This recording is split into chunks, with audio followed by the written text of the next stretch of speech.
want to welcome in BleacherReport.com's NBA Draft lead writer, Jonathan Wasserman. Jonathan, thanks for coming on.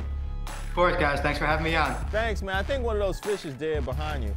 But you can check on that later. We want to play an NBA draft game. I'm a Wizards fan, so I'm always wary of drafting the next Kwame Brown. We've devised the Kwame Brown scale to avoid future draft busts. On a scale from 1 to 10, with 10 being Kwame Brown, how would you rate Kentucky's Nerlens Noel? Also, 9 is Michael Olowokandi. All right, we're gonna give Nerlens Noel a 4, which may not seem that high, but to be honest, a number 4 for a guy who's projected to go number 1 is pretty high. He's gonna enter the NBA draft with a torn ACL.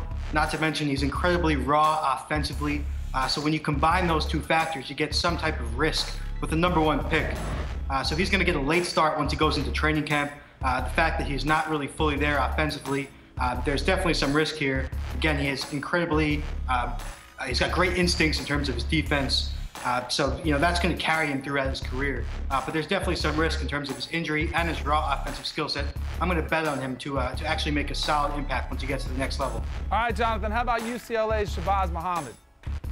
Shabazz Muhammad scares me a little bit. I'm not going to lie. I projected him. I was with those guys who thought he could be a number 1 guy coming in. I've completely changed my mind. I'm going to give him a 6 on the Kwame Brown scale. And that's only because he's an incredible athlete, long arms, real competitive kid. But at the same time, he didn't really show us the skill set that we really anticipated. He did average 18 a game. He averaged less than 1 assist per game this year. You'd almost imagine you could average 2 by accident at that college level. So he's really got to work on his creating off the dribble, his in-between game. Most of his points came in catch and shoot opportunities, transition, dunking. But that mid-range game, creating, separating in the mid-range, never really had much of that. So I think there's definitely risk here in terms of him reaching his ceiling. I'm going to go with a 6 on the Kwame Brown scale. A 6 on a scale of 10 on the Kwame Brown. He gave him the Calbert Chaney. I see what you did there, John. Now, how concerned should we be about Maryland's Alex Len? I'm going Jan Vesely 8. Ooh, that's tough. 8 is tough. I'm not going to go as high as you on the 8 scale. I'm going to go around 6. Again, you can't teach 7'1" size. Incredible length, size, athleticism. About once a game, he makes a play that really drops your jaw.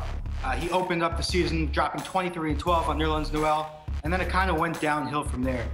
So again, we never saw that steady stream of production. We saw it happen in isolated situations. He's pretty raw. If it clicks, it clicks, and he's going to be a great player. If it doesn't, he's just going to be another one of those raw big men who never made it.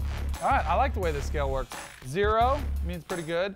10, you're a Kwame Brown bust. All right, so next one up, how about Cody Zeller? Where does he fall on your Kwame Brown meter? I'm not going to lie, I'm real nervous with Cody Zeller. And for me, I think Cody Zeller is the most skilled offensive big man in the country.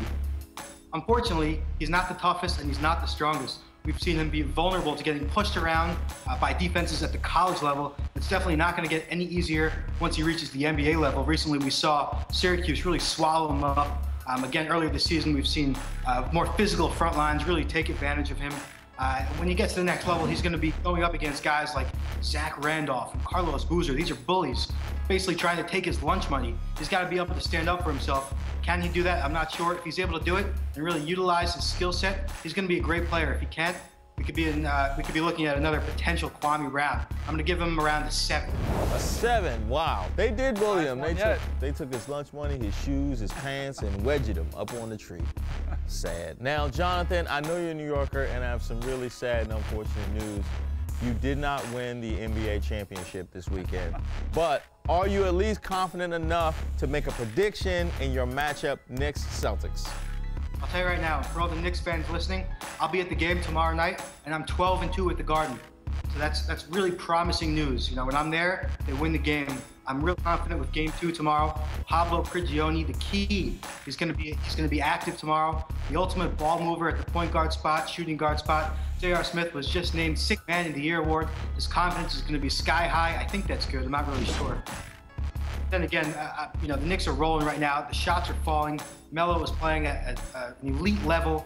I don't think Boston has anyone to match up with the Knicks' go-to guys. I like the Knicks in Game 2. I like them cruising in this series. You know, typical New York fan, Jonathan Wasserman of BleacherReport.com, carried away, need to throw some cold water on him. As a matter of fact, Jonathan, when you go in your fish tank and get that dead fish, that'll cool you off, and you can properly evaluate this Knicks-Celtics series. But we appreciate you coming on, my man. Fellas, thanks for having me on, guys.